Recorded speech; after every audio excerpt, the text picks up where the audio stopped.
నమస్తే, నేను Prem. Welcome to Khyati connects. భారత అంతరిక్ష పరిశోధనా సంస్థ ఇస్రో వరుస విజయాలతో ప్రపంచవ్యాప్తంగా సరికొత్త రికార్డులు సృష్టిస్తున్న తరుణంలో సంస్థ లోపల జరుగుతున్న కొన్ని పరిణామాలు ఇప్పుడు జాతీయ స్థాయిలో తీవ్ర చర్చకు దారితీస్తున్నాయి. ఇస్రోకు చెందిన పలువురు కీలక శాస్త్రవేత్తలు తమ పదవులకు రాజీనామాలు చేస్తుండటం మరియు దేశం నుండి ప్రతిభావంతులైన మేధావులు విదేశీ ప్రైవేట్ అంతరిక్ష సంస్థల వైపు మొగ్గు చూపుతుండటం గ్లోబల్ స్పేస్ కమ్యూనిటీలో హాట్ టాపిక్ గా మారింది. గగన్యాన్, చంద్రయాన్ తదుపరి సిరీస్ వంటి ప్రతిష్టాత్మక మిషన్ల నిర్వహణ సమయంలో ఎదురవుతున్న ఈ మేధో వలస లేదా బ్రెయిన్ డెడ్ సవాలుకు దారితీసిన ప్రధాన కారణాలేంటి మరియు దాని వెనుక ఉన్న పూర్తి వివరాలేంటో ఇప్పుడు చూద్దాం.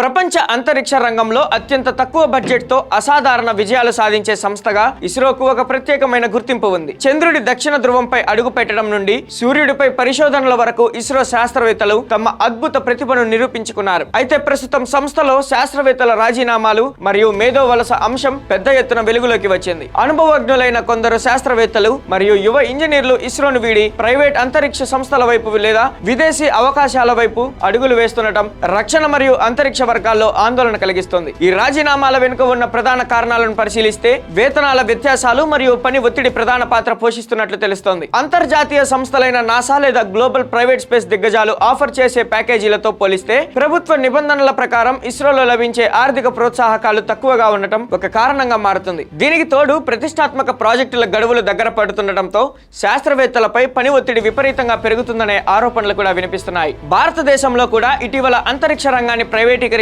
సరికొత్త స్పేస్ స్టార్టప్లు దూసుకురావడం ఇస్రోకు ఒక రకంగా పెద్ద సవాలును తెచ్చిపెట్టింది. దేశీయంగా వస్తున్న ప్రైవేట్ అంతరిక్ష కంపెనీలు భారీ జీతాలు మరియు మెరుగైన పరిశోధన వస్తువులను కల్పిస్తూ ఇస్రోకు చెందిన అనుభవజ్ఞులైన మేధావులను ఆకర్షిస్తున్నాయి. దీనివల్ల ప్రభుత్వ సంస్థలో శిక్షణ పొంది కీలక ప్రాజెక్టుల రూపకల్పనలో భాగస్వాములైన వారు మధ్యలోనే నిష్క్రమించడం వల్ల మిషన్ల పురోగతిపై ప్రభావం పడే అవకాశం ఉందని నిపుణులు హెచ్చరిస్తున్నారు. భవిష్యత్తులో ప్రయోగించబోయే మానవహిత అంతరిక్ష యాత్ర, గగన్యాన్ వంటి అత్యంత క్లిష్టమైన మిషన్లకు నిరంతరాయమైన మానవ వనరుల మద్దతు చాలా అవసరం. ఇలాంటి కీలక సమయంలో సీనియర్ శాస్త్రవేత్తలు తప్పుకోవడం వల్ల కొత్త వారికి ఆ బాధ్యతలు అప్పగించి ప్రాజెక్టును అనుకున్న సమయానికి పూర్తి చేయడం ఇస్రో నాయకత్వానికి పెద్ద టాస్క్ గా మారింది. మేధో వలసను అరికట్టేందుకు ప్రభుత్వ నిబంధనలతో మార్పులు చేయడంతో పాటు శాస్త్రవేత్తలకు అంతర్జాతీయ పరిశోధన స్వేచ్ఛను, ఆర్థిక భరోసాను మరింత మెరుగుపరచాల్సిన అవసరం ఉందని విశ్లేషణలు కూడా స్పష్టం చేస్తున్నాయి. బ్రెయిన్ డ్రైన్ అనేది కేవలం అంతరిక్ష రంగానికే పరిమితం కాలేదు. కానీ ఇస్రో లాంటి జాతీయ ప్రతిష్టతో ముడిపడిన సంస్థలో ఈ పరిస్థితి రావడం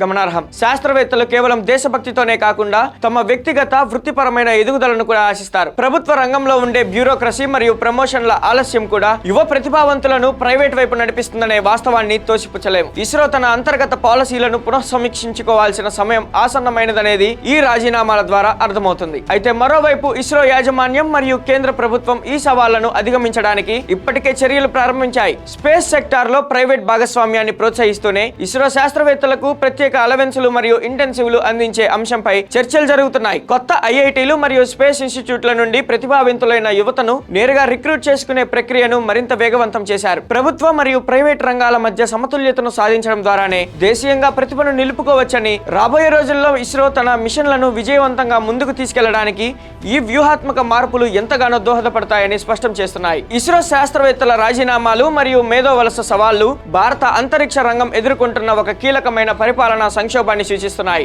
దేశ గర్వకారణమైన ఇస్రో ఈ అంతర్గత సవాళ్లను అధిగమించి భవిష్యత్తు స్పేస్ మిషన్లలో మరిన్ని విజయాలు సాధించాలని ఆశిద్దాం. మరి ఇస్రోలో జరుగుతున్న ఈ రాజీనామాల పరంపరపై మరియు దేశంలో పెరుగుతున్న మేధో వలస సంక్షోభంపై మీ అభిప్రాయం ఏంటి? శాస్త్రవేత్తలను నిలుపుకోవడానికి ప్రభుత్వం ఎలాంటి చర్యలు తీసుకోవాలి? మీ అమూల్యమైన అభిప్రాయాన్ని కామెంట్ సెక్షన్ లో మెన్షన్ చేయండి.